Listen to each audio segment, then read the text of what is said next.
राहुल और नरेंद्र दोनों बहुत अच्छे दोस्त थे। एक बार दोनों रेगिस्तान से गुजर रहे थे। यात्रा में किसी बहस के दौरान नरेंद्र ने राहुल को चेहरे पे झापड़ मारा। राहुल ने बिना कुछ कहे रेत पे लिखा, मेरे अच्छे दोस्त ने मुझे झापड़ मारा। कुछ समय बाद उनको मरुद्यान दिखाई दी और वो लोग उस ओर चल पड़े। वहाँ पर दोनों नहाने लगे, लेकिन कुछ समय बाद राहुल को एहसास नहीं हुआ कि वो किनारे के दलदल में चला गया है। बहुत मुश्किल से नरेंद्र ने राहुल को खींचकर बाहर निकाला।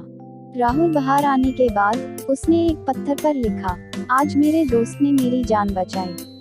नरेंद्र ने राहुल से उत्सुकता से पूछा, मैंने तुमको झापड़ मारा तो तुमने रेत में लिखा और अभी पत्थर पे ऐसा क्यों? राहुल ने उत्तर दिया, जब कोई ठेस पहुंचाए तो उसे रेत में लिखने से क्षमा की हवाएं मिटा देंगी, लेकिन जब कोई अच्छा करे तो उसे पत्थर पे लिख के हमेशा के लिए स्थापित कर देना चाहिए। उद्धरण चिन्ह। इतना सुनते ही नरेंद्र ने राहुल को गले लगाते हुए माफी मांगी और दोनों दोस्त खुशी खुशी अपनी मंजिल की तरफ चल दिए।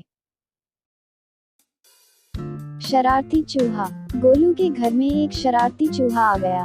वह बहुत छोटा सा था, मगर सारे घर में भागा चलता था।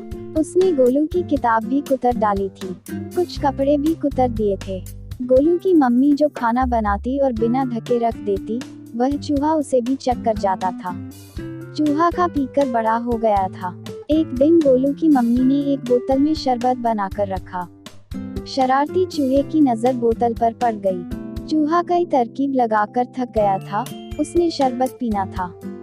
चूहा बोतल पर चढ़ा किसी तरह से ढक्कन को खोलने में सफल हो जाता है। अब उसमें चूहा मुंह घुसाने की कोशिश करता है।